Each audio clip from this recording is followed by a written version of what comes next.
Trauma is a threat to our very existence, and we experience it at a pre-verbal level. It happens before we can think about it. Thoughts follow experience by nanoseconds, but thoughts follow experience. A conversation with Patricia Clason about the upcoming Trauma Process Work Facilitation training in Houston, Texas, from November 10th to 13th. And the process of a person dissociating as a trauma begins or just before a trauma happens is something that has nothing to do with the archetypes of their life, their history, their sacred contracts, whatever. It has nothing to do with that. In that moment, their very existence is threatened. And there's a disconnect that happens, a survival level disconnect that happens so that they can somehow mitigate a certain amount of the pain of the trauma. And when that happens, that's where there's no integration. That part that disconnected doesn't know it has survived. And so our work is to go back at a cellular somatic level and get that part, that aspect, I don't like using the word parts, get that aspect and bring it into the present. You have survived, you are safe. So there's no archetype there. There's no warrior, there's no magician, there's no king, there's no lover. There's just pure experience, survival level experience.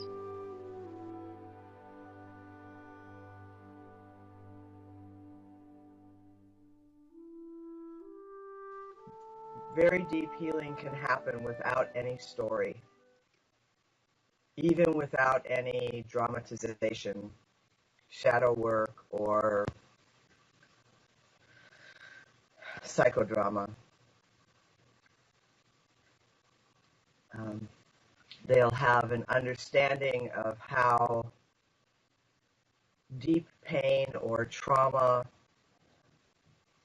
is stored in the body and can be released and needs to be released by the body for integrative healing to happen.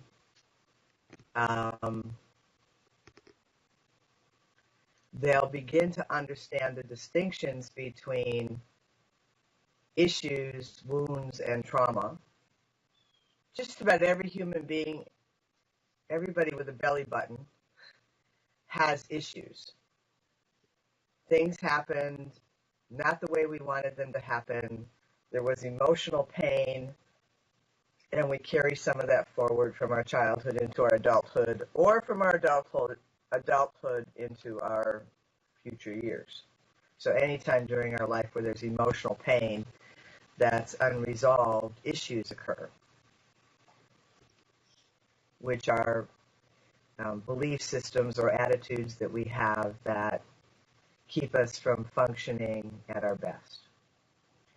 And then we have wounds, which are very deep emotional experiences, and you could say wounds/trauma, which are deep emotional experiences in which our existence, either emotionally, spiritually, or physically, is threatened by the experience.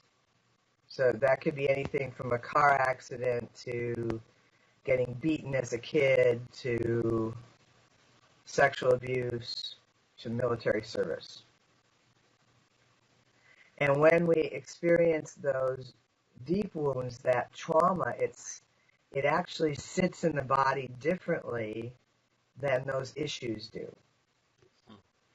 And it's an unintegrated memory. The person who has experienced that trauma frequently, can't say always, because some people can integrate trauma without other people helping them.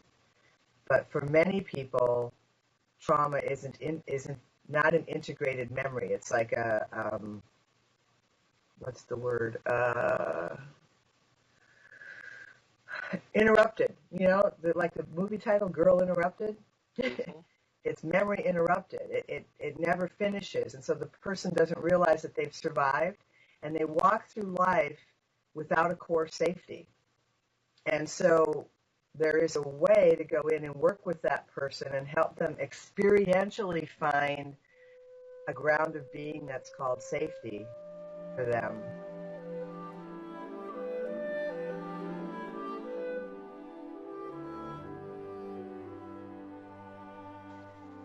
So someone who has experienced trauma, who has that kind of unintegrated memory, may or may not make it through the NWTA because they won't feel safe enough to really let go. And so my observation is over the years of talking with people who have done the weekend and then been in I groups and stuff, is that there's a whole group out there that have been in I groups and they've kind of like been beating their heads up against the wall, or people have been beating on them, wanting them to do certain work or go to a certain place in a certain way, and that person has no ground of safety. And NWTA is not designed to help create that. So what leaders need to know is they need to start to be able to recognize the clues that let them know that a person doesn't have that core safety. What they can do with that person on the carpet is not that kind of psychodrama or shadow work. What they need to do with that person is to help them have an experience of safety at whatever level they can in those 20 minutes.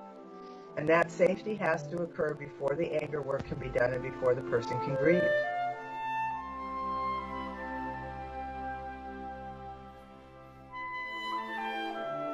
The more that people begin to understand and listen for and look for these things about safety and about trauma, and doing more work with the body and less work with the head. That's another piece about the NWTA, is that there's so much of the shadow work and the archetypes and a bunch of that stuff there. That's all head stuff. And it's spiritual stuff. Archetypal work is spiritual stuff. What about the body? You could do the work, NWTA could do the work that they do and do very powerful work in the guts section of the program if they just dropped all the preconceptions about how it's supposed to be done. And again, this isn't about making all that other stuff wrong. It's just dealing with it and recognizing that with some people, you may be a heck of a lot more productive dealing with it on the nonverbal level. Trauma is stored on a nonverbal level. There are no archetypes in trauma.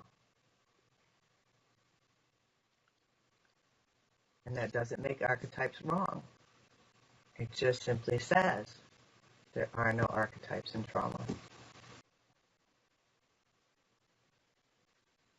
The last one in Milwaukee, we had a guy from NWTA who showed up because one of the leaders out there said, go do this weekend. You're not a leader. You'll learn a bunch of stuff, but you may have a chance to work on your own trauma. And if nothing else, you'll know where to go to work with your own trauma. And I ended up doing a piece of work with that man that was absolutely phenomenal. That person had some of the deepest, darkest, ugliest abuse I've ever seen in my life. And saying that from the pictures that went through my head when my hands were on his body. And his life is very different now. It's really cool. Every few months he sends me a little card and a gift that says, thank you. It's so It's really sweet.